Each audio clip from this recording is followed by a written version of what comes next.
Hi hello friends, good morning. ఇవాళ మనము అల్లం వెల్లుల్లి పేస్ట్ ఎలా ప్రిపేర్ చేసుకోవాలో చూసుకున్నాము. నేను 2 ఈక్వల్ క్వాంటిటీస్ తీసుకుంటున్నాను. ఫస్ట్ వెల్లుల్లిపాయలు కొన్ని వంచుకున్నాను, కొన్ని ఏమో పొట్టుతోనే వేసుకుంటున్నాను. ఇది 1 కప్పు తీసుకున్నాను. నెక్స్ట్ అల్లం తీసుకుంటున్నాను. నేను అల్లం నీట్గా కడిగేసి పైన ఏమీ పీల్ చేయను, చిన్న చిన్న పీసెస్గా కట్ చేసుకుంటాను. కట్ చేసుకొని ఇందులోనే మనం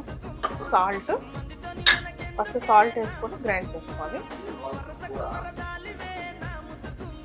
కొంచెం సాల్ట్ వేసుకున్నాను. నెక్స్ట్ దీన్ని ఫస్ట్ కోర్స్గా గ్రైండ్ చేసుకోవాలి. దాని తర్వాత కొంచెం వాటర్ యాడ్ చేసుకోవాలి.